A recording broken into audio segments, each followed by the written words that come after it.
Hello मित्रों, कैसे हैं आप सभी। आप सभी का स्वागत है आपके अपने स्टडी मित्र मित्रालय क्लासेस में। देखिए MGH मित्रालय क्लासेस, इस चैनल पर आपको हमारे जो महाराजा गंगा सिंह विश्वविद्यालय बीकानेर है वहाँ का सारा स्टडी मटेरियल मिलेगा। सभी सेमेस्टर की सभी विषयों की आपको क्लासेस एंड नोट्स मिलेंगे। धीमे धीमे हम और अपग्रेड कर रहे हैं और नई चीज़ों को ला रहे हैं, तो बने रहिए हमारे साथ में और सपोर्ट करते रहिए। चैनल को सब्सक्राइब कीजिए। आज की इस क्लास में हम बात करने वाले हैं BA सेमेस्टर 5 अंग्रेजी साहित्य का जो पेपर आपका इंग्लिश लिटरेचर, यानी कि सेमेस्टर 5 का इंग्लिश लिटरेचर का पेपर है। इसकी हम महामैथन क्लास आज अटेंड करेंगे। इस क्लास के अंदर हम MCQs, फिलिंग द ब्लैंक्स और जो लघुत्मक निबंधात्मक प्रश्न जिस टॉपिक से आएंगे ना, उन टॉपिक्स को देखने वाले हैं। ठीक है, तो जल्दी से इस वीडियो को लाइक कर दीजिए, चैनल को सब्सक्राइब कर दीजिए, बेल आइकन को ऑन कर दीजिए एंड और क्या बोलना चाहिए। देखिए, आपको कमेंट सेक्शन के पास में एक हाइप का बटन मिलता होगा, तो हाइप भी ज़रूर से कीजिएगा। देखिए, जितना ज़्यादा आप हाइप करोगे उतना ज़्यादा हमें मोटिवेशन मिलता है, तो वीडियो को हाइप ज़रूर कीजिएगा एंड एक प्यारा सा कमेंट ज़रूर कीजिएगा कि आपको वीडियो कैसी लगी, क्लास कैसी लगी। ठीक है, चलिए फिर आज की इस क्लास को शुरू करते हैं। वीडियो को एंड तक देखिएगा क्योंकि बहुत सारी इंपॉर्टेंट चीज़ें इसके अंदर बताई जाएंगी। मतलब आपका जो कॉन्सेप्ट है ना इंग्लिश लिटरेचर का, ये पूरा कॉन्सेप्ट क्लियर कर दूंगा एंड और जो इंपॉर्टेंट क्वेश्चंस हैं वो भी कहाँ मिलेंगे आपको, वो भी उसका पूरा जानकारी आपको, जैसे आपके सामने अभी देखो क्या लिखा आ रहा है कि सभी टॉपिक्स के notes, MCQs, filling the blanks सब कुछ आपको एप्लीकेशन पे मिल जाएंगी। मित्रालय क्लासेस की एप्लीकेशन है, वहाँ पर आपको इंग्लिश लिटरेचर के भी नोट्स मिलेंगे। इंग्लिश लिटरेचर के नोट्स तो इतने शानदार बने, तो अगर आपको वो नोट्स चाहिए तो एप्लीकेशन डाउनलोड कीजिए। 149 यानी 149 रुपये का ही वो सिर्फ मात्र कोर्स बनाया हमने, क्योंकि हमें थोड़ा सा अपने प्राइस को बनाए रखने होती है ना, इसलिए हमने छोटी सी प्राइस रखी है। आप इस कोर्स को बाय कीजिए एंड नोट्स को पढ़िए। लिंक आपको डिस्क्रिप्शन में और पिन कमेंट में मिल जाएगा। तो now let's start today's marathon class. Okay, चलिए फिर सबसे पहले अपना यूनिट 1 का जो मोस्ट इम्पॉर्टेंट बात है कि भाई अपनी MCQs और फिलिंग द ब्लैंक्स जो हैं उनको हम वन लाइनर के तौर पे कर रहे हैं। यानी कि मैं आपको एक लाइन पढ़ाऊंगा, इस लाइन से MCQs भी बन सकता है और आपके क्या बन सकता है, फिलिंग द ब्लैंक्स भी बन सकता है। ठीक है, तो इस लाइन को ध्यान से देखिए। इंग्लिश हिंदी दोनों ही भाषाओं में मैं लेकर आया हूँ। ठीक है, देखिए क्या हमें देखने को मिलता है। अपना पहला blank verse introduced by MM Dutt, यानी कि ब्लैंक वर्स की शुरुआत किसने की थी, MM दत्त ने की थी। ओके, चलिए फिर नेक्स्ट अपना Sarojini Naidu is equal to nightingale of India, यानी कि ये पूछ रहा है कि नाइटिंगेल ऑफ इंडिया किसे कहा गया है। तो देखिए आपके MCQ में भी आ सकता है, फिलिंग द ब्लैंक्स में भी आ सकता है। तो कितने कहा गया है, सरोजिनी नायडू को कहा गया है। सरोजिनी नायडू भारत की कोकिला है।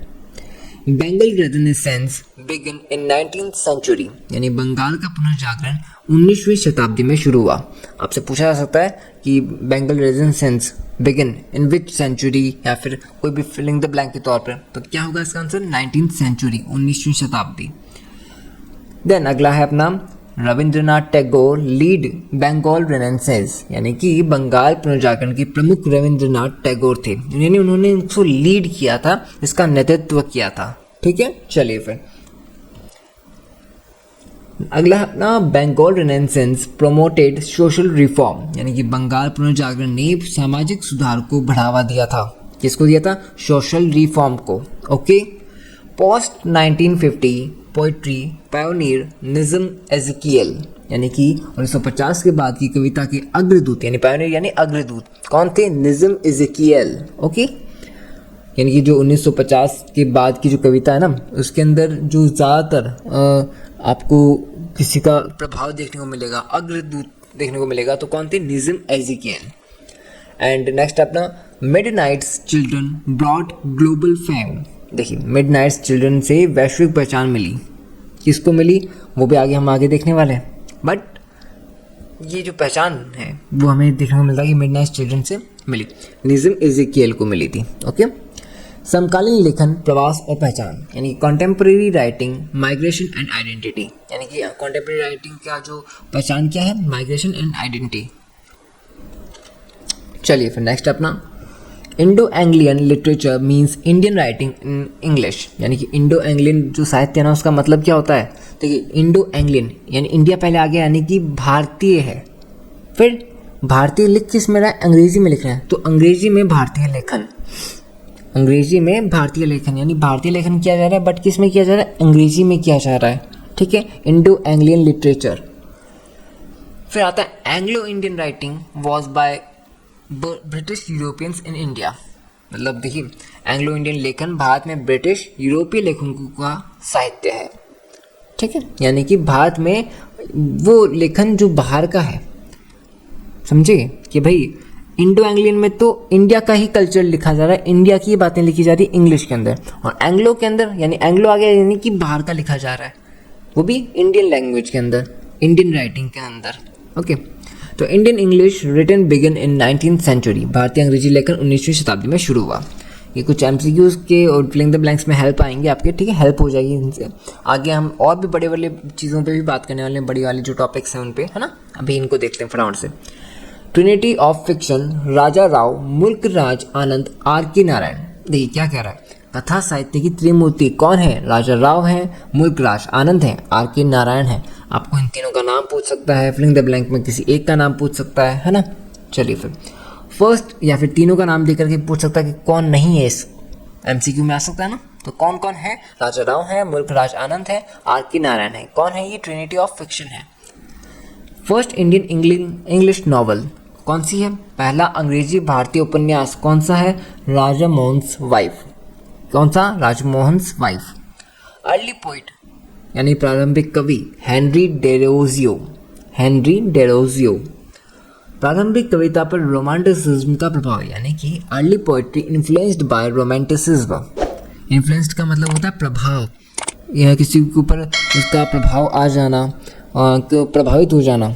इन्फ्लुएंसर होता है ना, इन्फ्लुएंसर्स तो आप समझते हो, जो आजकल वीडियोस जो बनाते हैं वो इन्फ्लुएंसर्स होते हैं, वो हम पे प्रभाव डालते हैं। ओके, तो early poetry influenced by romanticism, उसके अंदर जो रोमांटिसिज्म है, जिसमें प्रेम भाव है, उसका प्रभाव देखा गया था। चलिए अब अपना बड़ा क्वेश्चन आ गया। अब बड़े क्वेश्चन को हम कैसे कर रहे हैं, देखो एक्चुअली में आपने पढ़ा तो है, ठीक है, और नहीं भी पढ़ा है ना, तो मैं आपको बता रहा हूँ, एप्लीकेशन डाउनलोड करो, इतने शानदार नोट्स हैं। मतलब आप कोई ना कोई सोर्स तो लेकर आए होगे पढ़ने के लिए, कोई किताब, कोई कुछ ना कुछ आजकल आती है, कुंजी आती है ना, कि जिन्हें आप सीरीज़ बोलते हो, वो लेकर आए होगे। तो उसके अंदर लैंग्वेज थोड़ी हार्ड है। आपको अगर इजी लैंग्वेज में पढ़ना है तो एप्लीकेशन डाउनलोड करो, 149 रुपीज़ का कोर्स है, सारे सब्जेक्ट के नोट्स मिल जाएंगे। कुछ अगर पेपर बचा भी ना तो उसका नोट्स भी वहाँ पे मिल जाएगा। खास तौर पर जो इंग्लिश के नोट्स हैं बड़े ही शानदार है। 5 PDF के अंदर पूरा कवर है इंग्लिश लिटरेचर, मतलब उससे बाहर इंग्लिश लिटरेचर का कोई दूसरा क्वेश्चन बन ही नहीं सकता। उसमें 5 PDF में एकदम कवर कर दिया गया। तो वो 5 PDF अगर आपको चाहिए तो एप्लीकेशन डाउनलोड करो, लिंक आपको डिस्क्रिप्शन में पिन कमेंट में मिल जाएगा। यहाँ पर हम बात करने वाले हैं उन सब के बस एक तरह से रिवीजन के तौर पर, ठीक है। अगर आपको डिटेल में नोट्स चाहिए पैराग्राफ में, क्योंकि देखिए यहाँ पे हम पॉइंट्स में बात कर रहे हैं, वहाँ तो आपको पैराग्राफ लिखना पड़ेगा ना आंसर के अंदर, कॉपी के अंदर, पेपर में। तो पैराग्राफ वाले आंसर्स चाहिए और भी थोड़ा डिटेल में चाहिए और इजी वे में चाहिए तो एप्लीकेशन डाउनलोड कीजिए, ठीक है। और वहाँ पे फ्री टेस्ट भी मिलेगा। अगर खरीदना नहीं है तो जाके फ्री टेस्ट तो दीजिए, वहाँ पर एप्लीकेशन डाउनलोड करो, फ्री टेस्ट दे दो जाए। अपना क्वेश्चन है अपना इंडो एंग्लिकन राइटिंग, टॉपिक है एक्चुअली में ये। तो Indo Anglican writing refers to Indian authors writing in English, refers to Indian authors writing in English। देखिए क्या कि भारतीय लेखक द्वारा अंग्रेजी में लिखे गए साहित्य को क्या कहते हैं? इंडो एंग्लिकन लेखन कहा जाता है। यानी कि इंडो एंग्लिकन लेखन भारतीय लेखकों द्वारा अंग्रेजी में लिखे गए साहित्य को कहते हैं। It began during British rule in India. ये कब शुरू हुआ? इसकी शुरुआत ब्रिटिश शासनकाल में हो गई थी। It expresses Indian culture and identity. भाई भारतीय लेखकों द्वारा लिखा जा रहा है ना, तो भारतीय संस्कृति, भारतीय पहचान इसमें व्यक्त की जाएगी। ऑब्वियसली सी बात है ना, ठीक है। Early writers were influenced by British literature. प्रारंभिक लेखक ब्रिटिश साहित्य से प्रभावित थे, ठीक है। यानी कि भाई वहाँ का कल्चर वगैरह देखते, उनकी राइटिंग्स देखते कि भाई ये इस तरह का प्रयोग कर रहे हैं, तो उनसे प्रभावित होकर के वो भी इस तरह यूज़ करने लग गए इंडियन राइटिंग्स के अंदर। जो प्रयोग हो सकता है लिटरेचर का, वो लिटरेचर प्रयोग होने लग गया। It is now globally recognised literature. आज यह विश्व स्तर पर मान्यता प्राप्त साहित्य है। कौन सा? Indo Anglican writing, okay. और भी देख लेते हैं इससे रिलेटेड टॉपिक्स, मतलब पॉइंट्स। टॉपिक तो अपना इंडो एंग्लियन है ही, इसके पॉइंट्स क्या और बन सकते हैं? तो gradually writers developed original Indian voice. धीरे धीरे लेखकों ने अपने मौलिक भारतीय शैली विकसित की, यानी कि डेवलप्ड ओरिजिनल इंडियन वॉइस। एक ओरिजिनल इंडियन वॉइस जो है, लाइक जो अपनी यहाँ पे भाषाएं बोली जाती है ना, उसको भी अब इंग्लिश राइटिंग में दिखाने लग गए थे। It includes poetry, fiction, drama and essays. तो इसमें कितने प्रकार के भाई राइटिंग हुआ करती थी? कविता, कथा, नाटक, निबंध, यानी कि poetry, fiction, drama and essays. आप इसको बड़ा तरीके से बस आंसर दे तो लिखना है, आंसर लिख सकते हो, है ना। ये पॉइंट साथ साथ में लिखते चलोगे, पैराग्राफ बनाते चलोगे, और अच्छे से जानना है तो एप्लीकेशन डाउनलोड कर दीजिए, है ना। देखिए अभी मेरे को क्या है, आज के दिन मेरे को खुद को कई सारा बिजी है काम, मेरा शेड्यूल है आज पूरा एकदम दिन जो है एकदम बिजी शेड्यूल है, इस वजह से मैं नेक्स्ट क्लास नहीं ले कर आ सकता। एनीवे मैं आपको ये और भी डिटेल में समझाता, दैट्स व्हाई मैं कह रहा हूँ कि आप एप्लीकेशन डाउनलोड कीजिए, वहाँ पे नोट्स अवेलेबल मिल जाएंगे आपको, है ना। तो nationalism became an important theme, राष्ट्रवाद प्रमुख विषय बन गया। क्यों भाई, ये किस दौरान हो रहा था? ब्रिटिश काल के दौरान हो रहा था ना। तो जब भारतीय लेखक उसमें लिखते तो राष्ट्रवाद की भावनाएं भी उसमें झलकने लग जाती, nationalism. Okay, social reform ideas and present, मैंने क्या लिखा बताया ना आपको, राष्ट्रवाद की भावना, और जहाँ राष्ट्रवाद की भावना आती है ना, वहाँ पे सामाजिक सुधार की भावना भी आती है। तो social reform ideas are present, it reflects colonial and post colonial experience. यह औपनिवेशिक और उपनिवेशोत्तर जो है, उपनिवेशोत्तर अनुभव दर्शाता है। ठीक है, चलिए फिर अगला अपना है एंग्लो इंडियन राइटिंग। वो तो था इंडो एंग्लियन राइटिंग, क्या था?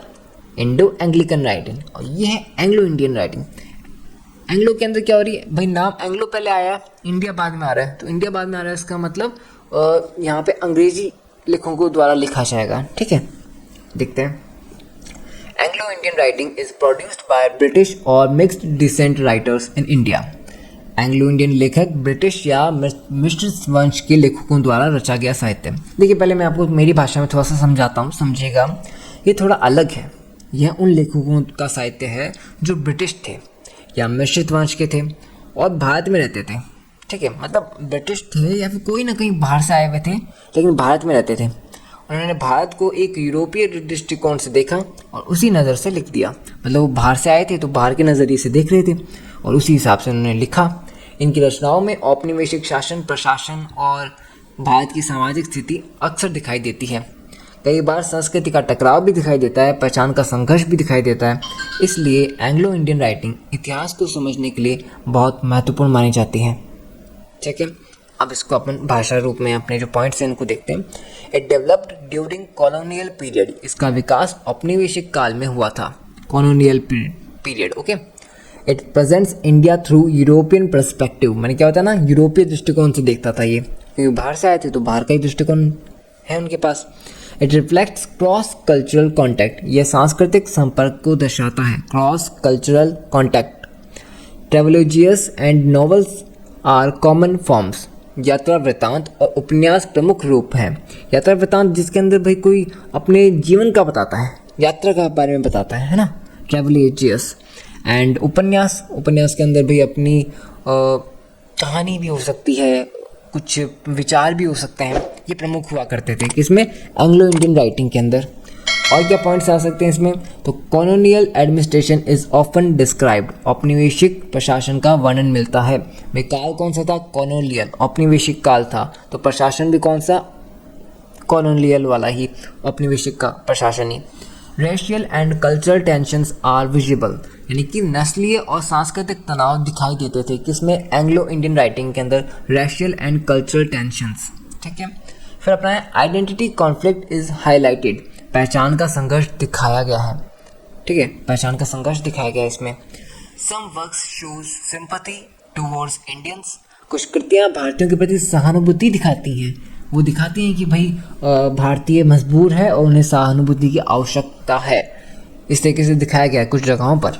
ठीक है, it is important for historical study, यह ऐतिहासिक अध्ययन के लिए महत्वपूर्ण है। क्यों, क्योंकि भाई बाहर का आया हुआ व्यक्ति कोई जो यहाँ पर नहीं रहता बट अब यहाँ आकर के रहने लग गया, तो वो बाहर के नज़रिए से भारत को देखता है। लाइक कोई टूरिस्ट आया है अपने भारत में, तो टूरिस्ट का जो नज़रिया है भारत को देखने का वो अलग होगा ना, वैसा ही इनका नज़रिया था ब्रिटिश जो पीपल्स थे या फिर जो आपके कल्चरल सोसाइटी थी, उन्होंने जिस तरीके से इन्हें देखा, एंग्लो इंडियन राइटिंग को वही कहा जाता है। ठीक है, इनके पॉइंट्स हैं, आप पॉइंट्स को आराम से पढ़ोगे ना, बहुत इजी पॉइंट्स हैं भाई, आप इन्हें पढ़ोगे आराम से, इनको बड़ा बड़ा करके आप लिख सकते हो। और अगर समझ में नहीं आ रहा कैसे बड़ा करना है तो भाई अभी भी टाइम है, एप्लीकेशन डाउनलोड करो, 5 ही PDF है, ज़्यादा PDF भी नहीं है, 5 PDF है, और हर PDF में कम से कम अपने 30 पेज होंगे, तो 30 × 5 भाई 150 पेजेस के अंदर तो पूरा कंप्लीट ही हो जाएगा। तो 150 से 200 पेजेस लगभग बहुत इजी हैं भाई, वो 150 पेजेस भी नहीं लगेंगे जब आप पढ़ने बैठोगे ना, बहुत छोटे छोटे बना रखे हैं, और बड़ा करने में तो बहुत ईजी हो जाएगा आपका आंसर। चलिए फिर नेक्स्ट अपना Indian writing in English, origin and development. देखिए इसको मैं अपनी भाषा में समझाता हूँ, पहले आप ध्यान से सुनिएगा। वह भारतीय अंग्रेजी साहित्य की उत्पत्ति और विकास पर इसकी बात हो रही है। तो इसकी शुरुआत हुई थी 19वीं शताब्दी में, जब अंग्रेजी शिक्षा ने भारतीय समाज को नई सोच से परिचित कराया था। ठीक है, मतलब अंग्रेजी शिक्षा चल रही थी। शुरुआत में लेखन थोड़ा अनुकरणात्मक था, लेकिन बाद में लेखकों ने भारतीय विषयों को केंद्र में रखा था। राष्ट्रवाद, सामाजिक सुधार और भारतीय पहचान मुख्य विषय बने थे। स्वतंत्रता के बाद यथार्थवाद मजबूत हुआ, भारतीय लेखकों को अंतर्राष्ट्रीय पहचान मिली थी। आज इंडियन राइटिंग इन इंग्लिश विश्व साहित्य में भारत की आवाज़ है। अच्छा, ये क्या पूछ क्या रहा है? देखिए, ये पूछ रहा Indian writing in English, origin and development, यानी जो भारतीय जो अपना क्या बोलते हैं लेखन है अंग्रेजी भाषा के अंदर, भारतीय लेखन in English writing, English language, उसकी उत्पत्ति और विकास पूछा है। तो उत्पत्ति, तो भारतीय अंग्रेजी साहित्य की शुरुआत 19वीं शताब्दी में हुई थी। Indian writing in English began in 19th century. English century introduce western ideas, यानी कि अंग्रेजी शिक्षा ने पश्चिमी विचारों को परिचित किया, western ideas. Early phase was imitative in style, यानी प्रारंभिक चरण अनुकरणात्मक था। ओके, इमिटेटिव इन स्टाइल, अनुकरणात्मक का मतलब है कि एक चीज़ को फॉलो कर रहा था।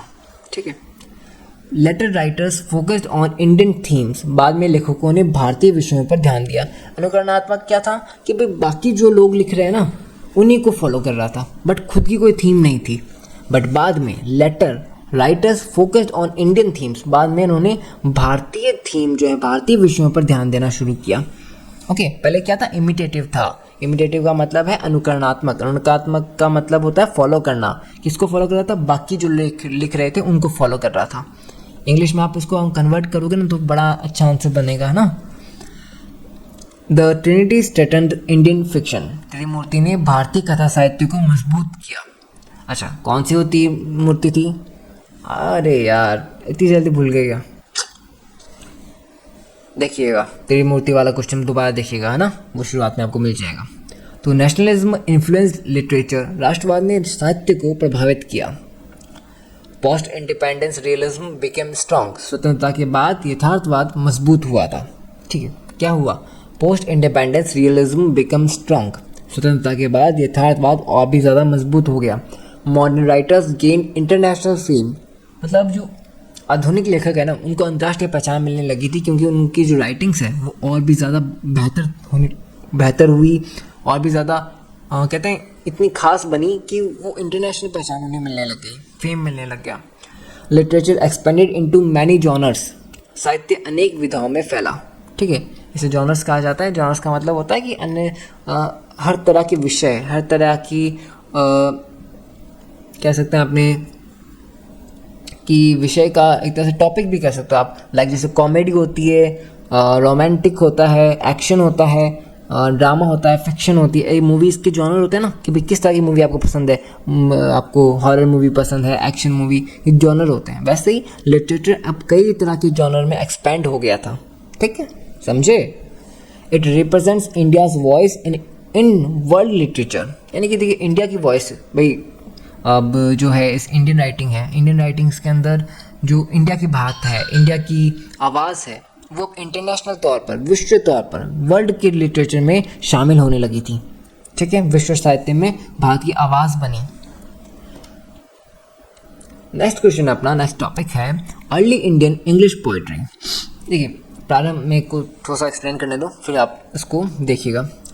प्रारंभिक भारतीय अंग्रेजी कविता जो है औपनिवेशिक काल में शुरू हुई थी। कौन से काल में? औपनिवेशिक काल में। इन कवियों पर रोमांटिसिज्म का प्रभाव था, इसलिए प्रकृति, आध्यात्मिकता और भावनाएं जो है इसके मुख्य विषय थे। क्या थे इसके? प्रकृति, आध्यात्मिकता, भावनाएं।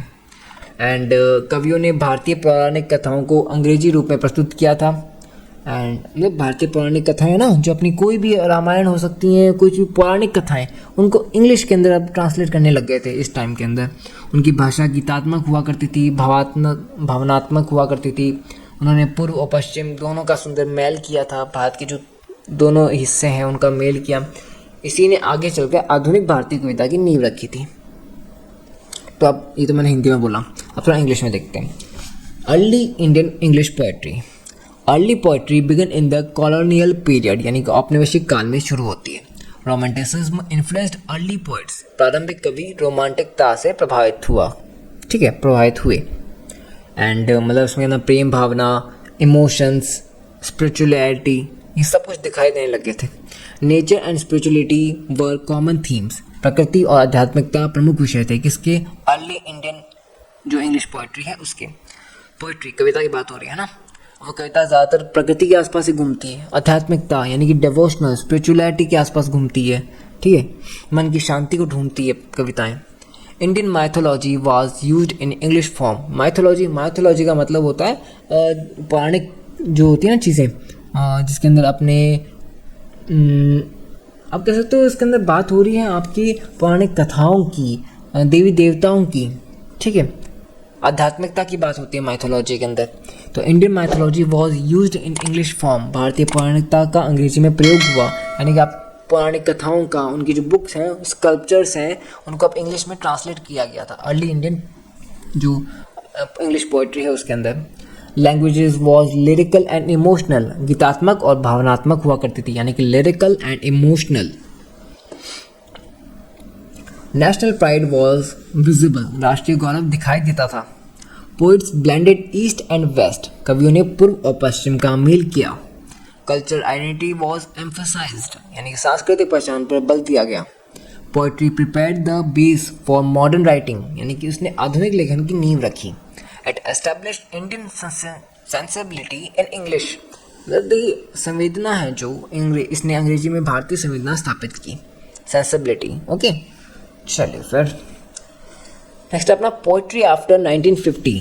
आगे हम सब टॉपिक से बात करेंगे। थोड़ा धीमे धीमे लग रहा होगा आपको, क्योंकि बिकॉज देखिए इंग्लिश की जो क्लासेस हैं तो इनको आराम से लेंगे ना तो आपको ध्यान से एकदम दिमाग में बैठता चलेगा। बहुत अच्छी चीज़ है कि आपका रिविजन भी हो जाएगा। अगर कुछ नहीं भी पढ़ा है तो आपके दिमाग में कुछ बैठ भी जाएगा। तो आराम से देखिए ना, कोई दिक्कत वाली बात ही नहीं है।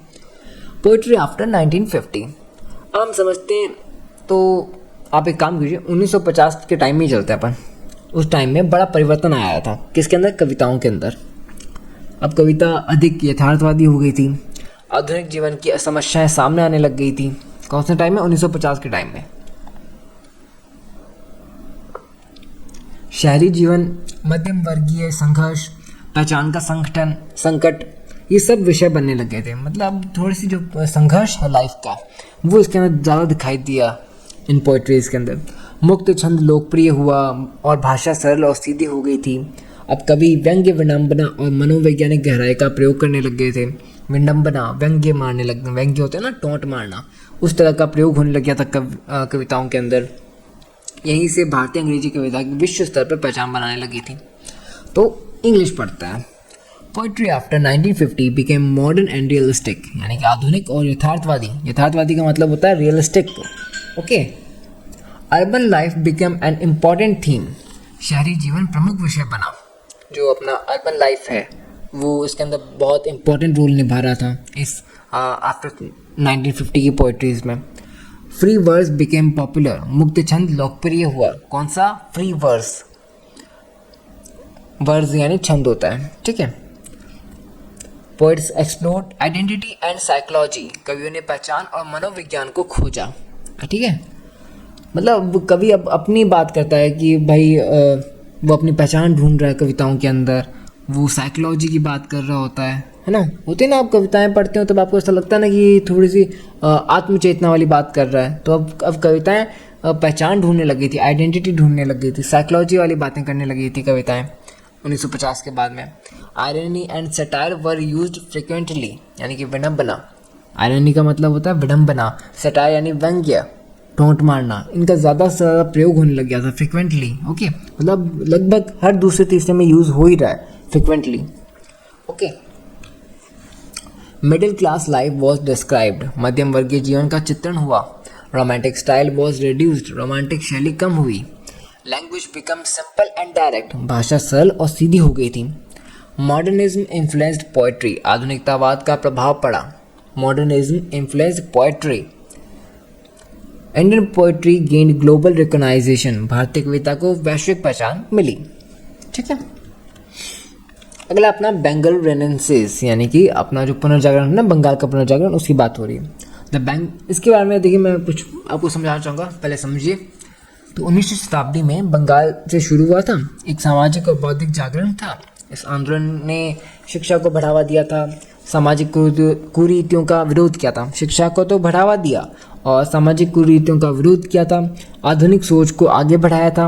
एंड लेखकों और सुधारकों ने समाज को बदलने की कोशिश की थी और साहित्य को जागरण का माध्यम बनाया था। मतलब वो समाज को बदलने के लिए किसको साधन बना रहे थे? साहित्य को। वो साहित्य के थ्रू कविताएं लिखते हैं, उन कविताओं से लोगों के अंदर जागरूकता फैलाते हैं। ठीक है, जन जागरूकता फैलाते हैं, जन सुधार का कार्य करते हैं। पश्चिमी विचारों और भारतीय परंपराओं का एक नया जो मेल है, मतलब पश्चिमी विचार और भारतीय परंपराओं का एक नया मेल यहाँ पे आपको देखने को मिल गया था। तो यहीं से राष्ट्रीय चेतना मजबूत हो गई और आधुनिक भारतीय साहित्य की नींव पड़ गई।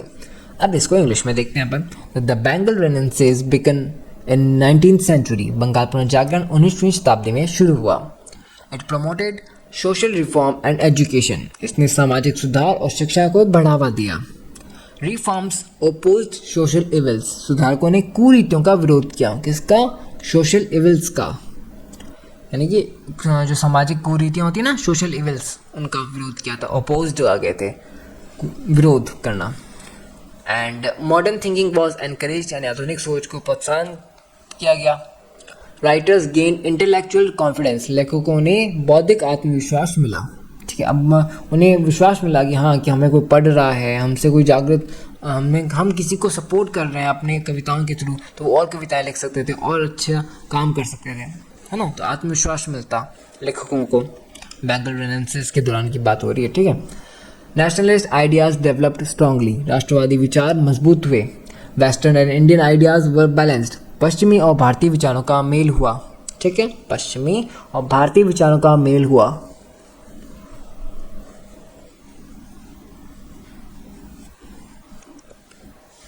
नेक्स्ट अपना literature became tool of awakening, साहित्य जागरण का माध्यम बना। एक्चुअली मैं देखो उबासी आ गई थी मेरे को।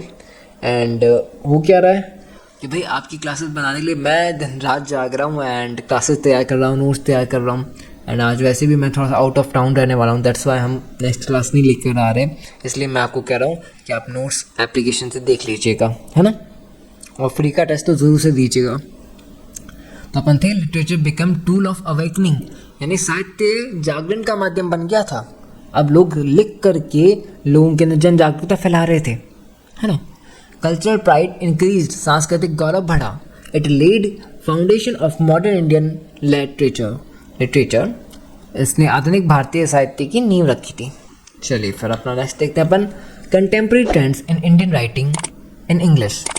कंटेम्प्रेरी राइटिंग रिफ्लेक्ट्स ग्लोबलाइजेशन, समकालीन लेखन वैश्वीकरण को दर्शाता है। मतलब इसके अंदर भी मैं समझाता हूँ आपको, समझिए। आज के समय की समस्याओं और अनुभवों को दर्शाता है ये। ठीक है, समकालीन लेखन। तो समस्याएं देखिए क्या क्या है, वैश्वीकरण है, प्रवासी जीवन है, पहचान का संकट है, और नारीवाद अब एक मजबूत आवाज़ है, महिला लेखन अधिक प्रभावशाली हुआ है। एंड जो आजकल की ट्रेंड है ना, ट्रेंड बता रहा हूँ, राजनीतिक और सामाजिक आलोचना भी स्पष्ट दिखाई देती है। आज के लेखक इतिहास को नए तरीके से पुनः प्रस्तुत करते हैं। भारतीय लेखक अब अंतर्राष्ट्रीय पुरस्कार जीत रहे हैं, उनका पाठक वर्ग पूरी दुनिया में फैला हुआ है ना, यानी कि फैंस फैले हुए हैं। पूरी जो किताबों को पढ़ने वाले लोग हैं, उनके जो लिटरेचर को पढ़ने वाले लोग हैं, वो पूरे वर्ल्ड में फैले हुए हैं, पाठक वर्ग। तो आंसर देखिए अपना इसका, कंटेम्प्रेरी राइटिंग रिफ्लेक्ट्स ग्लोबलाइजेशन, यानी कि समकालीन लेखन वैश्वीकरण को दर्शाता है। Diaspora experience is widely discussed. प्रवासी अनुभव प्रमुख विषय है। Identity crisis is a common theme. पहचान का संकट सामान्य विषय बन गया है। Feminism has become strong voice. नारीवाद मजबूत स्वर बन गया है। Urban culture is highlighted. शहरी संस्कृति को उभारा गया है।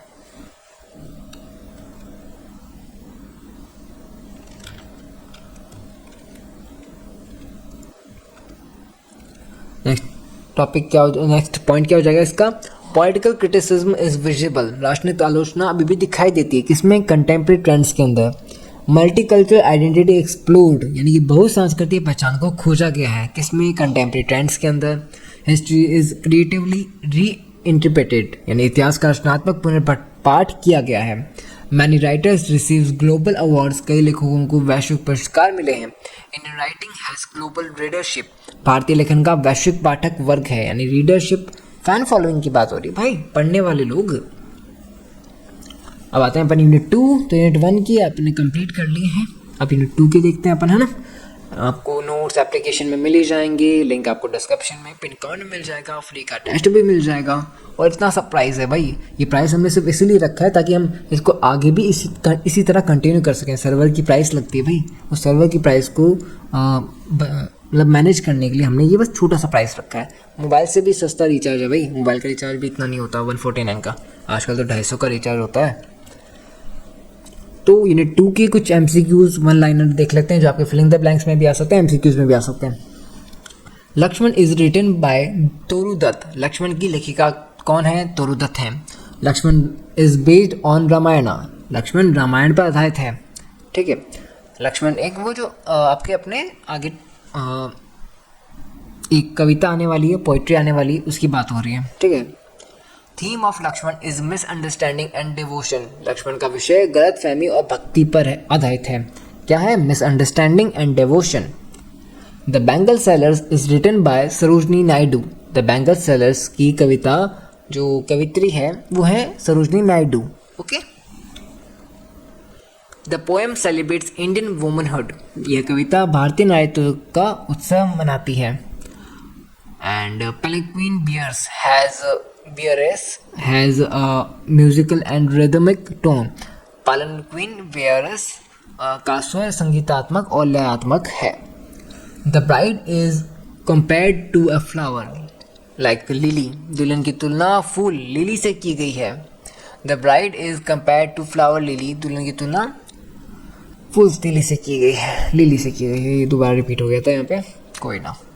हर garden reflects identity and memory. Her garden पहचान और स्मृति को दर्शाती है।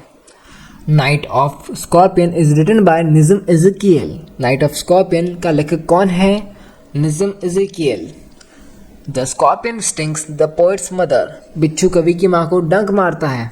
ठीक है। ये अपने रिक्स्तान में भी आ सकता है। किसको डंक मारता है? कवि की माँ को, पोएट्स मदर। ओके। स्टिंग मतलब डंक, कांटा। Villagers believe poisons move with the scorpion's movement. ग्रामीण मानते हैं कि जहर बिच्छू की गति से फैलता है। The bus is written by Arun Kolatkar. The bus के लेखक अरुण कोलाटकर हैं। The journey is the bus is towards Jejuri. The bus की यात्रा जेजूरी की ओर है। The soul of women is written by Mamang Dai. The soul of woman की लेखिका ममंग दाई हैं। तो चलिए फिर अब बड़े वाले क्वेश्चंस को, टॉपिक्स को देख लेते हैं। तोरू दत्त, इसको मैं अपने हिसाब से थोड़ा सा समझाता हूँ, फिर अपन इन लाइंस को भी पढ़ लेते हैं। तो ये कविता रामायण के एक प्रसंग पर आधारित है, जब सीता लक्ष्मण से निवेदन करती है कि वे राम की सहायता के लिए जाएं। कब? आपको याद आ रहा होगा कि राम जी एक क्या बोलते हैं, सोने के एक स्वर्ण से की तरह दिख रहे एक मृग का, हिरण का पीछा करते हुए जाते हैं। एंड तभी उनको वो जो छल से जो मृग बना हुआ था राक्षस, वो समझ आ जाता है, उनका छल समझ में आ जाता है। तब वो बाण जब उसको लग जाता है, क्या बोलते हैं, हिरण को, तो हिरण चिल्लाता है। किसकी आवाज़ में चिल्लाता है? राम जी की आवाज़ में चिल्लाता है। तब वो जो आवाज़ है वो सीता माता तक आती है, लक्ष्मण तक आती हैं, लक्ष्मण जी तक आते हैं, और सीता माता उन्हें आदेश देती हैं कि आप उनकी हेल्प के लिए जाइए। बट लक्ष्मण जी को ऑर्डर है राम जी का कि आपको यहाँ पे सिक्योरिटी करनी है सीता माता की। तो वो कुछ आपको यहाँ पे सीन दिखाया गया है। तो सीता को लगता है कि राम संकट में है, लेकिन लक्ष्मण जानते हैं यह मायावी आवाज़ है। वो जानते हैं कि ये मायावी आवाज़ है, बट सीता माता इन चीज़ को पहचान नहीं पाए। यहीं से कर्तव्य और भावना का संघर्ष शुरू होता है। वैसे पहचान क्या नहीं पाई, एक्चुअली में ये सब कुछ पहले से तय था, है ना। तो वो तो होना ही था। सीता की भावनात्मक अपील, लक्ष्मण की निष्ठा और एक छोटी सी गलतफहमी पूरी घटना को त्रासदी वाली बनाती है। कविता में नाटकीयता एवं भावनाएं जो हैं भारतीय पौराणिकता के आधार पर रोमांटिक शैली पर सुंदर मेल के तौर पर लिखे गए हैं, प्रदर्शित किए गए हैं। तो देखते हैं क्या लिखा गया है। तुरुद दत्त ने जो अपने लक्ष्मण कविता के अंदर क्या ऐसा बताया है। The poem is based on an episode from the Ramayana. यह कविता रामायण के एक प्रसंग पर आधारित है। It presents the emotional appeal of Sita. इसमें सीता की भावनात्मक विनती दिखाई गई है। Lakshman symbolises duty and loyalty. Lakshman किसका प्रतीक है? कर्तव्य और निष्ठा का। The poem shows conflict between duty and emotion. कविता में कर्तव्य और भावना का संघर्ष दिखाई दिया गया है। Misunderstanding creates tragic tensions. गलतफहमी में त्रासद स्थिति उत्पन्न हो जाती है। The tone is dramatic and emotional. स्वर नाटकीय और भावनात्मक है। ठीक है, नाटकीय यानी ड्रामेटिक, इमोशनल यानी भावनात्मक। Indian mythology is blended with romantic style. भारतीय पौराणिकता कम रोमांटिक शैली से मेल हुआ है। The poem reflects feminine fear and anxiety. कविता स्त्री के भय और चिंता को दर्शाती है कि उन्हें चिंता हो रही है राम जी की, है ना। Tragic irony is clearly present. इसमें स्पष्ट जो है त्रासद विडंबना है ना। The poem shows cultural pride and devotion. कविता सांस्कृतिक गौरव और भक्ति को दर्शाती है। किसको दिखाती है? अपने कल्चरल प्राइड एंड डिवोशन को। किसको? Cultural pride and devotion. Next अपना सरोजिनी नायडू की तरफ से द बैंगल सेलर्स। तो देखिए, यह कविता भारतीय नारी जीवन का एक सुंदर चित्र है। कविता चूड़ी बेचने वाले अपनी चूड़ियों का वर्णन करते हैं और बताते हैं कि हरी रंग की चूड़ी जीवन के चरण का प्रतीक है। कुमारी अवस्था चमकीले रंगों से भरी होती है। मतलब एक तरह से एग्जाम्पल देते हैं लाइफ का, किससे जोड़ करके? आपने चूड़ियों से जोड़ करके, है ना। तो देखते हैं। The poem celebrates Indian womanhood. कविता भारतीय नारीत्व का उत्सव मनाती है। Bangle symbolises different stages of life. चूड़ियाँ जीवन के विभिन्न चरणों का प्रतीक है। Tone is joyful and musical. स्वर आनंदपूर्ण और संगीतात्मक है। The poem uses rich colour imagery. कविता में रंगीन बिंबों का प्रयोग हुआ है। Maidenhood is shown through bright colours. कुमारी अवस्था चमकीले रंगों से दर्शाई जाती है ना। विवाह लाल और सुनहरी चूड़ियों से प्रतीकित होता है, यानी कि marriage is symbolised by red and gold bangles.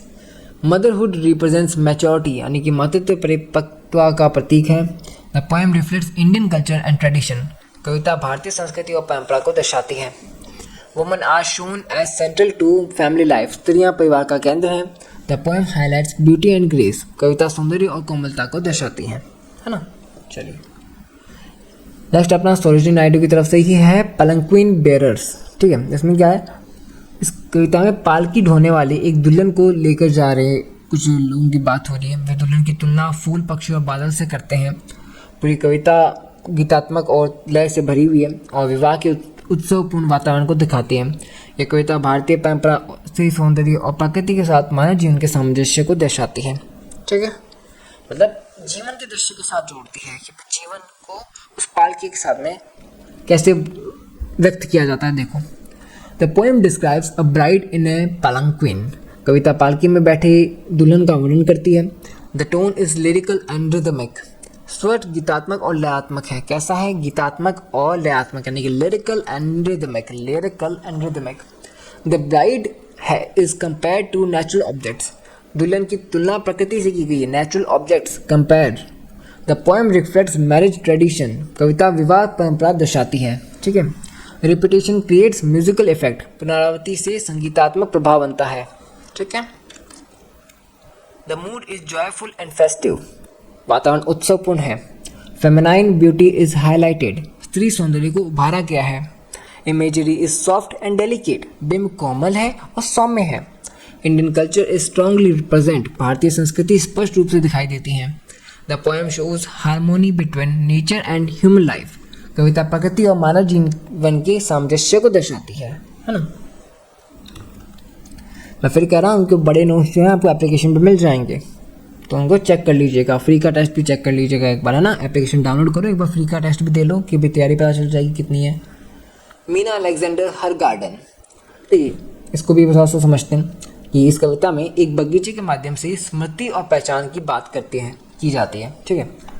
कवित्री अपने अनुभवों और अपने प्रवासन, अपने भीतर के अकेलेपन बगीचे के प्रति के साथ जोड़कर बताती है।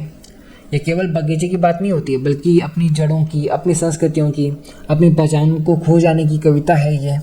इसमें आधुनिक बिंब है, चिंतनशील स्वर है, प्रवासी चेतना स्पष्ट दिखाई देती है। तो देखिए इंग्लिश के अंदर देखते हैं इसका answer.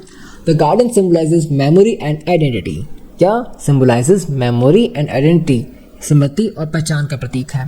The poem reflects migration experiences. कविता प्रवासन का अनुभव दर्शाती है। माइग्रेशन यानी कि एक स्थान से दूसरी तरफ जाना प्रवास कहलाता है ना, तो प्रवासन की भावना दिखाती है। Displacement creates emotional pain. विस्थापन भावनात्मक पीड़ा दिखाई देता है। जब एक तरफ दूसरी तरफ जा रहे होते हैं ना तो विस्थापन होता है, तो विस्थापन में भावनात्मक पीड़ा दिखाई देती है, emotional pain, displacement. The tone is reflective and thoughtful. स्वर चिंतनशील है, ठीक है। Personal memory connects with cultural identity. व्यक्तिगत स्मृति सांस्कृतिक पहचान से जुड़ती है, ठीक है। The poem shows inner loneliness. कविता आंतरिक अकेलेपन को दर्शाती है। Modern imagery is used. आधुनिक बिंबों का प्रयोग होता है। Identity crisis is visible. पहचान संकट दिखाई देता है। The language is symbolic and symbol. भाषा प्रतीकात्मक और सरल है। क्या? The language is symbolic and symbol. The poem reflects diasporic consciousness. कविता प्रवासी चेतना दर्शाती है। कौन सी? डिस्पोरिक कॉन्शियसनेस। नेक्स्ट अपना निज़्म एज़ेकियल नाइट ऑफ द स्कॉर्पियन।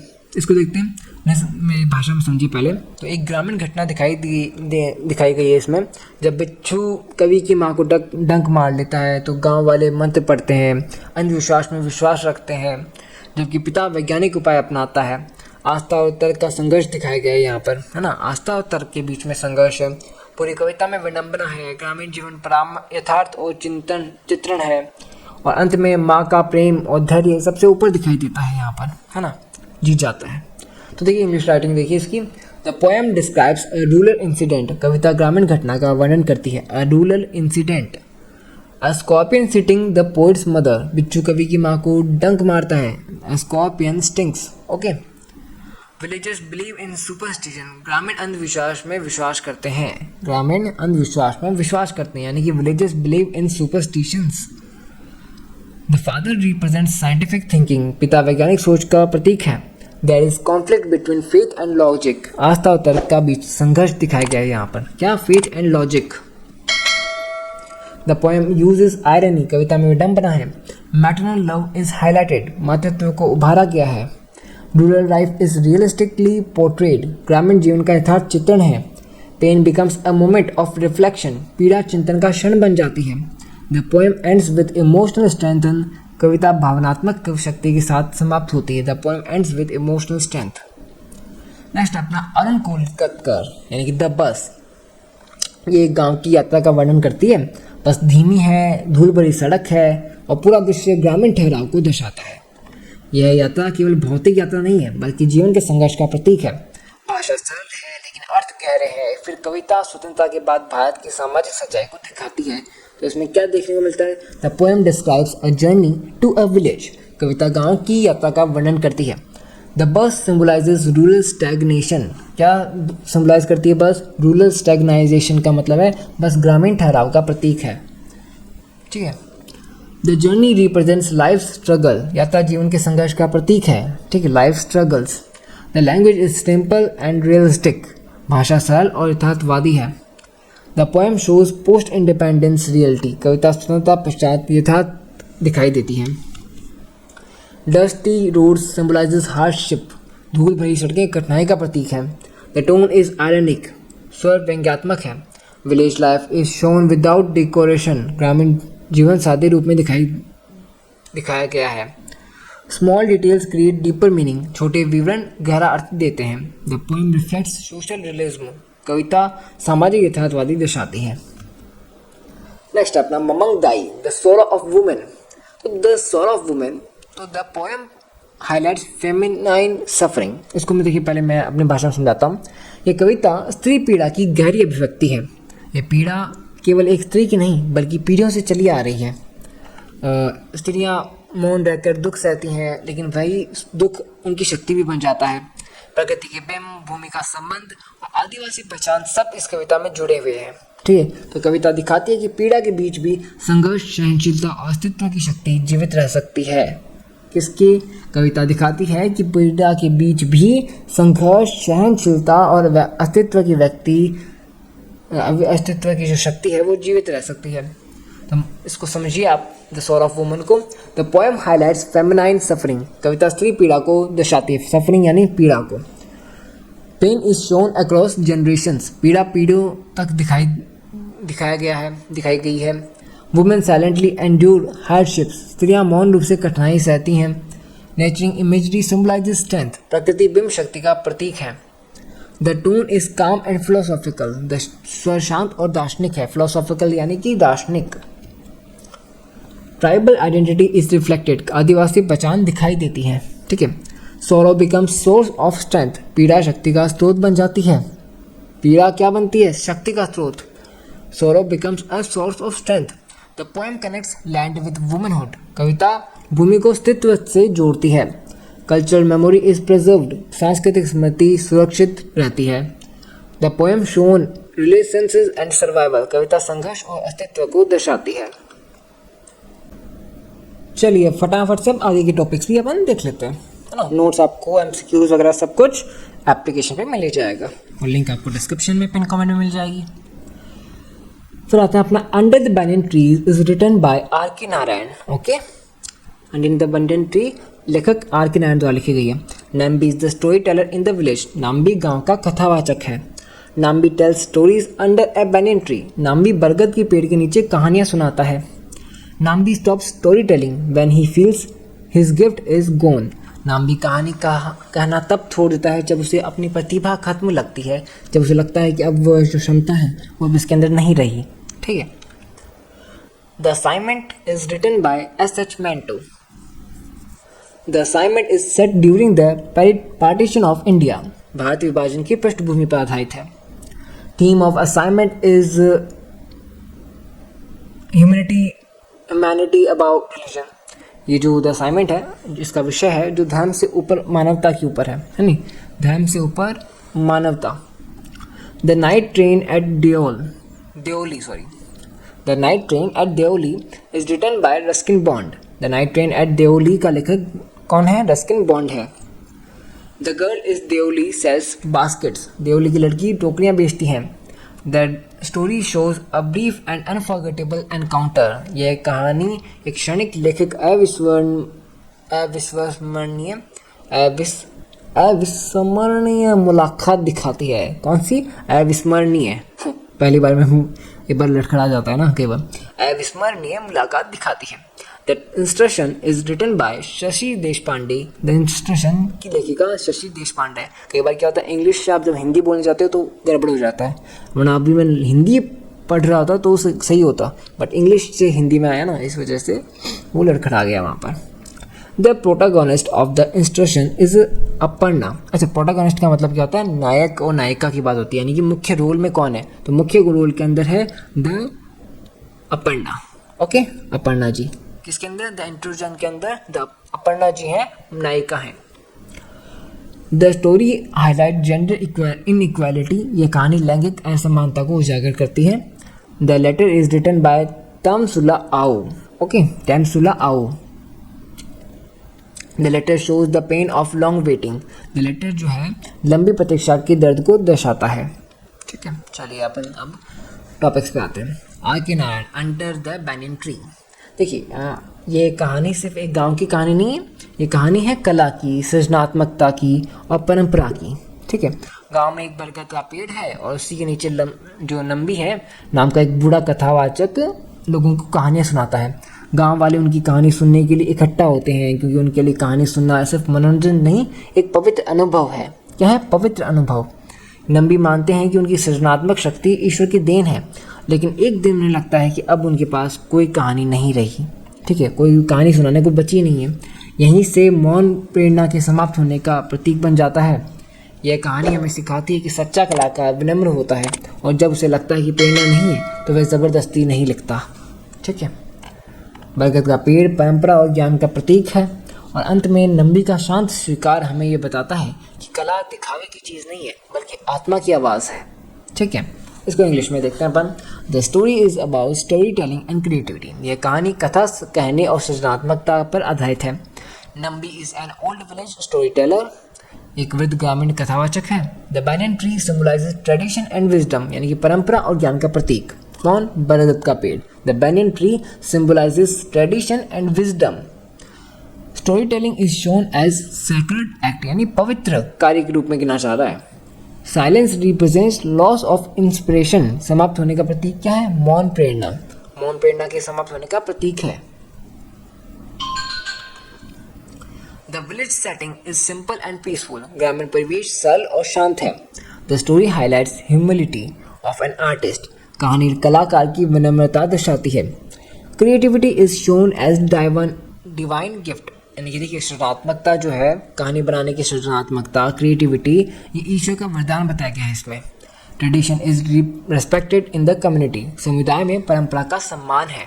क्या है? परंपरा का सम्मान, यानी respected in the community. The story ends with काम एक्सेप्टेंस। कहानी शांत स्वीकृति के साथ समाप्त होती है। नेक्स्ट अपना असेचमेंटो, द असाइनमेंट। तो देखिए ये कहानी भारत विभाजन की पृष्ठभूमि में लिखी गई है। वह समय जब धर्म के नाम पर हिंसा, घृणा और भय से पूरे समाज में फैल चुका था। ठीक है, मतलब हिंसा, घृणा, भय सब कुछ समाज में फैल चुका है। कहानी में सांप्रदायिक हिंसा मुख्य विषय है।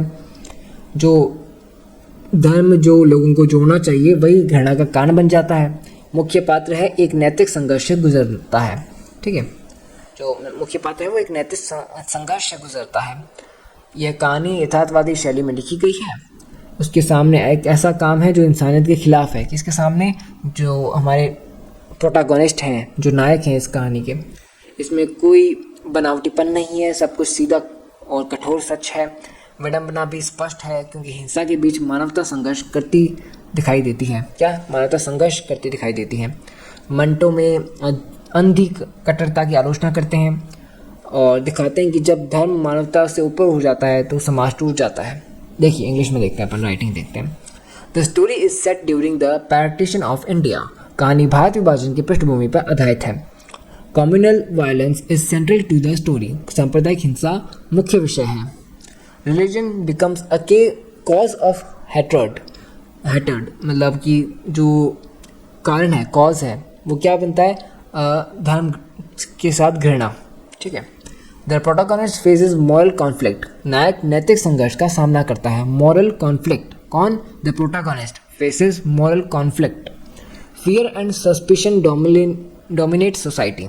समाज में भय और संदेह व्याप्त है, डोमिनेट करता है ना सोसाइटी के अंदर। क्या? फियर एंड सस्पिशन, भय और संदेह।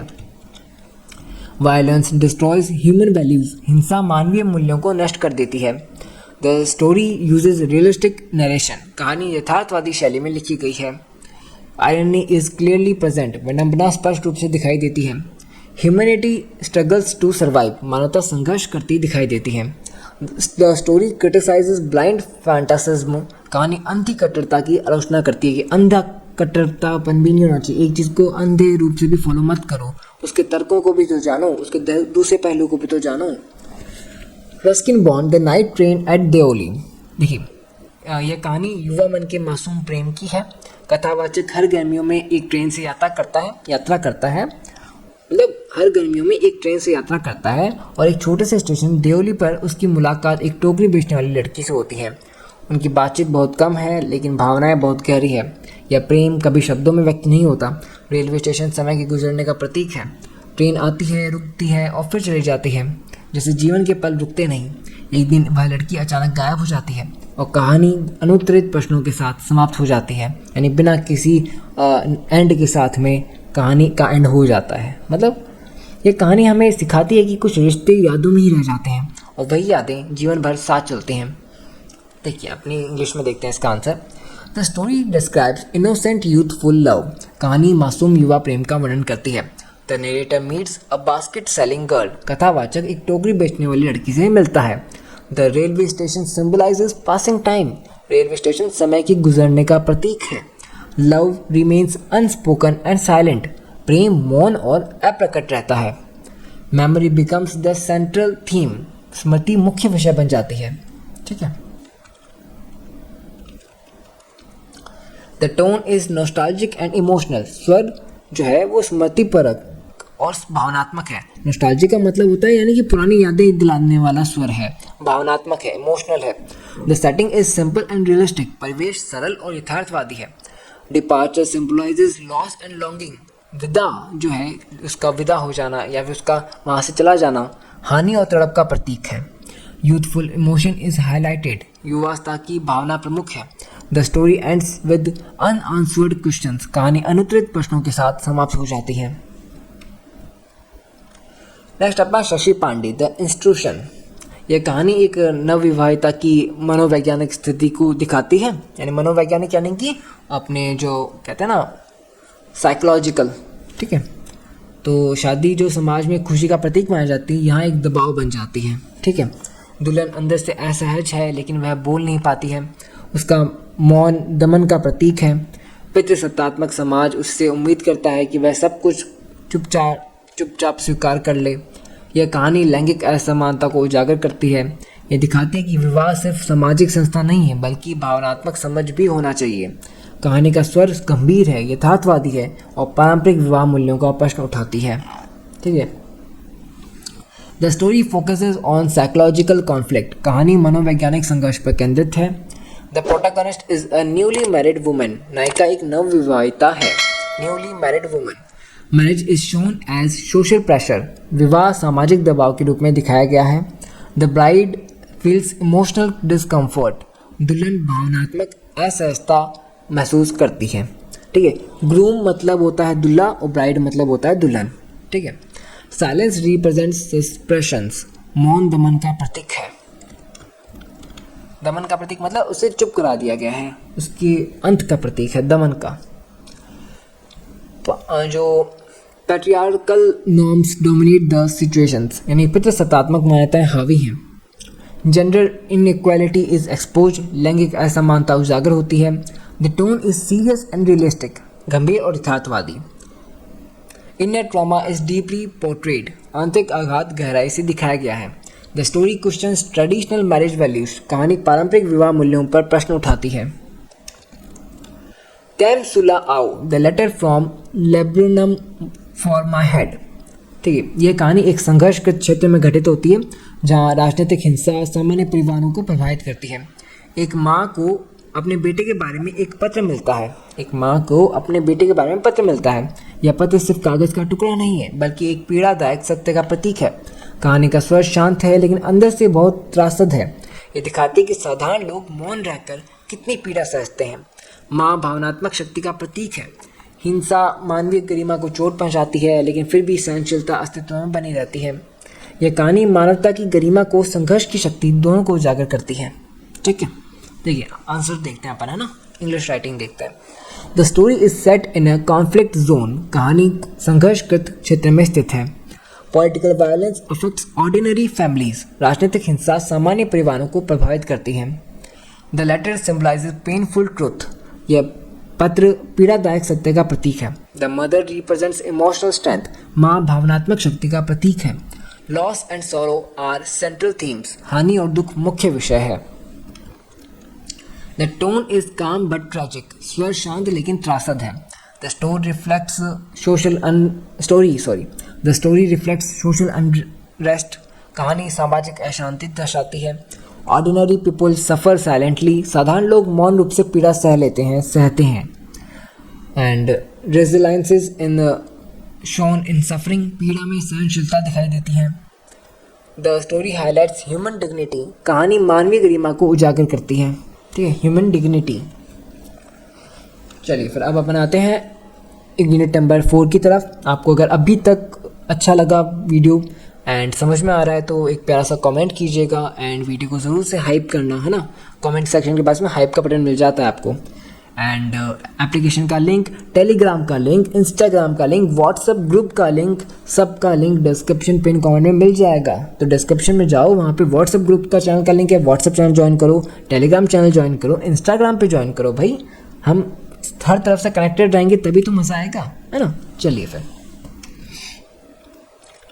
अब MCQs देख लेते हैं फ्रॉम आपके यूनिट नंबर 4 से।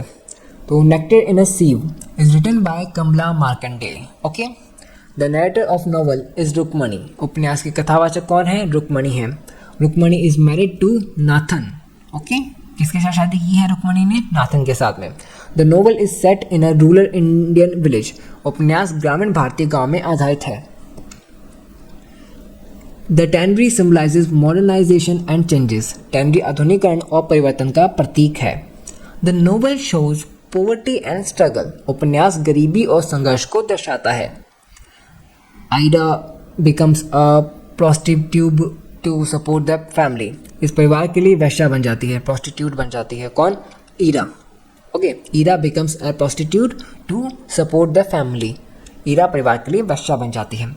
The tone of the novel is tragic and realistic. उपन्यास का स्वर दुखांत और यथार्थवादी है।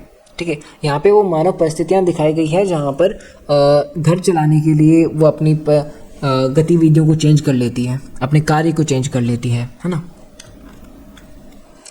Dance like a man is written by Mahesh Dattani. Dance like a man किसके द्वारा लिखा गया है? कौन है इसके लेखक? महेश दत्तानी है। The play focus on gender conflict. नाटक लैंगिक संघर्ष पर आधारित है। Jairaj is the male protagonist of the play.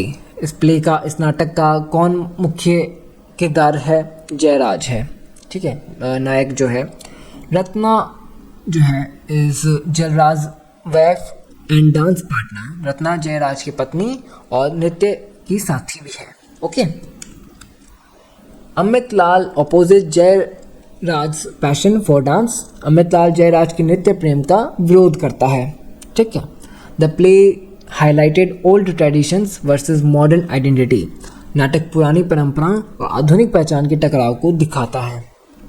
The theme includes artistic identity and social pressure. विषय में कलात्मक पहचान और सामाजिक दबाव शामिल है। चलिए फिर अपन थोड़े बड़े क्वेश्चंस की ओर देख लेते हैं, है ना। तो पहला है अपना कमला मार्कंडेय की तरफ से नेक्टर इन अ सीव। ये उपन्यास ग्रामीण भारत की कठोर सच्चाई को सामने लाता है। ठीक है, ग्रामीण भारत के गांव की बात को लेकर आता है। कहानी की मुख्य पात्र हैं रुक्मणी, जो इस पूरी कहानी की कथावाचक भी हैं। वह हमें अपने जीवन की संघर्ष भरी यात्रा सुनाती हैं। गरीबी, भूख, अकाल और बच्चों की मृत्यु, ये सब उसके जीवन का हिस्सा बन जाते हैं। ठीक है, गांव का जीवन पूरी तरह प्रकृति पर निर्भर है। अगर बारिश हुई तो जीवन चलता है, अगर बारिश नहीं हुई तो भूख संकट आ जाता है। फिर गांव में एक टैनरी बनती है। शुरू में लगता है कि यह विकास, लेकिन धीरे धीरे वही औद्योगिकरण, गांव की शांति, स्थिरता का तोड़ देना, भूमि कम हो जाती है, कीमतें बढ़ जाती है, जीवन अस्थिर हो जाता है। रुक्मणी हर कठिनाई के बीच धैर्य और सहनशीलता का प्रतीक बनकर उभरती है। उपन्यास हमें सिखाता है कि त्रासदी के बीच भी आशा जीवित रह सकती है। यह उपन्यास सामाजिक यथार्थवाद का एक सशक्त उदाहरण है। मतलब क्या हो रहा है यहाँ पर भाई, ये कितने हर तरफ से मुसीबतों से घिरी हुई है। अकाल है, मतलब खाने को कुछ है नहीं, और औद्योगिकरण फैलता जा रहा है, जिसका भूमि का कटाव हो रहा है, भूमि कम पड़ रही है, कीमतें बढ़ रही है सामानों का, है ना। कीमतें बढ़ने से अस्थिरता आ रही है और जीवन में कठिनाई हर चारों ओर से आ रही है, परंतु ये धैर्यवान है, सहनशील है और उसका प्रतीक बन के उभरती है। तो ये दिखाया गया है ना। तो इसको अपन आंसर में देखते हैं। The novel presents rural poverty in India. उपन्यास भारत की ग्रामीण गरीबी को प्रस्तुत करता है। किसको? Rural poverty in India. Rukmani is the central character and narrator. Rukmani मुख्य पात्र और कथावाचक है। The story shows struggle for survival. कहानी अस्तित्व के संघर्ष को दिखाती है। Industrialisation disturbs villages life. औद्योगिकरण गांव के जीवन को प्रभावित करता है। कौन सा इंडस्ट्रियलाइजेशन? औद्योगिकरण किसको डिस्टर्ब करता है? गांव की जीवन को। The tannery symbolises modernisation. Tannery आधुनिकरण का प्रतीक है। Poverty leads to hunger and suffering, गरीबी भूख और पीड़ा लाती है। Women show patience and endurance, स्त्रियां धैर्य और सहनशीलता दिखाती हैं। नेचर कंट्रोल्स रूरल लिवलीहुड, प्रकृति ग्रामीण आजीविका को नियंत्रित करती है। Hope remains alive despite tragedy, त्रासदी के बावजूद आशा जीवित रहती है। होप रिमेन्स, आशा रहती है, अलाइव जीवित, डिस्पाइट ट्रेजेडी यानी कि त्रासदी के बावजूद भी। The novel reflects social realism, उपन्यास सामाजिक यथार्थवाद को दर्शाता है। ओके, रिफ्लेक्ट यानी दर्शाना। नेक्स्ट अपना है Mahesh Dattani, dance like a man. Dance पे चांस मार, चांस पे डांस मार ले, कुछ ना कुछ तो था यार, सॉन्ग भूल गया, कोई नहीं। Mahesh Dattani dance like a man, ये नाटक लैंगिक पहचान और पुरुषत्व की परिभाषा पर सवाल उठाता है। ओके, तो ये नाटक लैंगिक पहचान और पुरुषत्व की परिभाषा पर सवाल उठाता है। मतलब मुख्य पात्र कौन है? जयराज एक शास्त्रीय नर्तक बनना चाहता है, ठीक है, लेकिन उसका पिता यानी उनके पिता नृत्य पुरुषों के लिए नहीं है, ऐसा कह करके टाल देते हैं। यहीं से पिता और पुत्र के बीच में संघर्ष शुरू हो जाता है। पिता पितृसत्तात्मक सत्ता का प्रतीक है, वह समाज के कठोर नियमों को जयराज पर थोपता है। जयराज अपनी पहचान और अपनी कला के बीच फंस जाता है। नाटक में फ्लैशबैक तकनीक का प्रयोग है, जिससे अतीत और वर्तमान आपस में जुड़े होते हैं। कला यहाँ स्वतंत्रता और आत्म-अभिव्यक्ति का प्रतीक है। यह नाटक कठोर सामाजिक मान्यताओं की आलोचना करता है और दिखाता है कि सच्ची का पहचान भीतर से आती है, ठीक है। The play explores gender identity and masculinity, नाटक लैंगिक पहचान और पुरुषत्व पर केंद्रित है। Jayraj wants to become a classical dancer, Jayraj शास्त्रीय नर्तक बनना चाहता है, ठीक है। The father represents patriarchal authority, यानी कि पिता पितृसत्तात्मक सत्ता का प्रतीक है। Patriarchal authority, there is strong father son conflict, यानी पिता पुत्र संघर्ष का जो है इसमें प्रमुख दृश्य दिखाई देता है। सोसाइटी क्वेश्चंस मेल डांसर्स, समाज पुरुष नर्तकों पर प्रश्न उठाता है। The play shows identity crisis, नाटक पहचान का संकट दर्शाता है। Flashback technique is used, flashback तकनीक का प्रयोग किया गया है। Art symbolises freedom and self expression, कला स्वतंत्रता और आत्म अभिव्यक्ति का प्रतीक है। The tone is realistic and psychological, स्वर यथार्थवादी और मनोवैज्ञानिक है। The play criticises rigid social norms, नाटक जो है कठोर सामाजिक मान्यताओं की आलोचना करता है, क्रिटिसाइज करता है। ओके, यदि यहाँ पे हम सिर्फ उनकी चीज़ों के नींव को जान रहे हैं, उसके आधार को जान रहे हैं कि भाई किस कहानी में क्या है, बस हल्का सा जान रहे हैं। पूरा डीप में जानना है तो एप्लीकेशन पे नोट्स मिल जाएंगे, आप उन्हें डाउनलोड कीजिए, बहुत प्यारे नोट्स हैं, ठीक है। 149 रुपीज़ बहुत कम चार्ज रखा है और उसमें भी सारे सब्जेक्ट दे रहे हैं भाई, है ना। तो अगर आपका अभी भी कोई सब्जेक्ट बच गया है तो उसके लिए भी हेल्पफुल है। अगर नहीं बचा है तो इंग्लिश लिटरेचर का पेपर बहुत इंपॉर्टेंट है, बैक नहीं आनी चाहिए इसके अंदर। 5 PDF है, अच्छे से देख सकते हो आप इन्हें, ठीक है। तो लिंक आपको डिस्क्रिप्शन में पिन कमेंट में मिल जाएगा। एनीवे, आपको जो ऐप का नाम है मित्रादय क्लासेस, आप सर्च कर सकते हो, गूगल पे सर्च कर सकते हो, प्ले स्टोर पे सर्च कर सकते हो, आपको मिल जाएगा। ओके, चलिए फिर अब अपन आते हैं यूनिट नंबर 5 के, लास्ट यूनिट है अपनी, है ना। इसके अपन थोड़े बहुत MCQs वगैरह और इसका भी बेसिक समझ लेते हैं। तो नील Darpan was written by Deenbandhu मित्रा, यानी कि नील दर्पण के लेखक दीनबंधु मित्र हैं। Nil Darpan was translated into English by Michael Madhusudan Dutt, Nil Darpan का अंग्रेजी अनुवाद माइकल मधुसूदन दत्त ने किया। The play exposes the exploitations of indigo farmers, यह नाटक नील किसानों के शोषण को उजागर करता है। द सेटिंग ऑफ नील दर्पण इज रूरल बंगाल, नील दर्पण की पृष्ठभूमि ग्रामीण बंगाल है। Okay, indigo planters forced peasants to grow indigo, नील साहूकार किसानों को जबरन नील उगाने को मजबूर करते हैं। क्या? Indigo planters forced peasants to grow indigo. Okay, चलिए। The theme of the play is social injustice, नाटक का मुख्य विषय सामाजिक अन्याय है। Nil Darpan supposed early nationalist awareness, Nil Darpan ने प्रारंभिक राष्ट्रवादी चेतना को बढ़ावा दिया था, ठीक है। Early nationalist awareness. पैट्रियटिज्म, यानी कि पैट्रियटिज्म का मतलब आप समझते हो ना कि भाई पैट्रियटिज्म होता है अपनी राष्ट्रवादी भावना, ओके, देशभक्ति। Beyond politics and religion is written by APJ Abdul Kalam. Okay, ये किसके द्वारा लिखी गई थी? एपीजे अब्दुल कलाम के द्वारा लिखी गई थी। कौन सी book? Patriotism beyond politics and religion. जो देशभक्ति है ना, वो राजनीति और धर्म से परे है, बढ़कर है। ठीक है, मोस्ट इंपॉर्टेंट हैं ये लाइंस, इनको ध्यान रखिएगा। The essay is taken from the book Ignited Minds, या निबंध इग्नाइटेड माइंड्स पुस्तक से लिया गया है। Kalam emphasises the power of youth, Kalam युवाओं की शक्ति पर जोर देते हैं। National development needs a clear vision, राष्ट्रीय विकास के लिए स्पष्ट दृष्टि आवश्यक है। Kalam says true patriotism goes beyond politics and religion, वही बात आ गई है ना। कलाम के अनुसार, एपीजे अब्दुल कलाम जी के अनुसार, सच्ची देशभक्ति राजनीति और धर्म से ऊपर है। डिविजन्स वीकन नेशनल यूनिटी, विभाजन राष्ट्रीय एकता को कमजोर करते हैं। Both text fight against injustice, दोनों रचनाएं अन्याय के विरुद्ध हैं। Both works stress collective responsibility, दोनों कृतियां सामूहिक जिम्मेदारी पर बल देती हैं। ओके, चलिए फिर बड़े क्वेश्चंस पे आ जाते हैं। माइकल मधुसूदन जो है वो ट्रांसलेट करते हैं द इंडिको प्लांटिंग मिरर का, ठीक है, नील दर्पण का।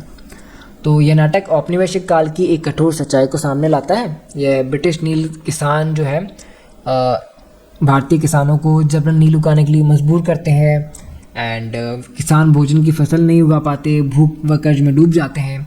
हिंसा, धमकी और कई तरह का बलपूर्वक उन पे दबाव बनाया जाता है। न्याय व्यवस्था भी अक्सर अंग्रेजों का साथ देती थी। यह नाटक किसानों की पीड़ा को प्रस्तुत करता है, इसलिए इसे प्रतिरोध साहित्य का प्रारंभिक उदाहरण माना जाता है।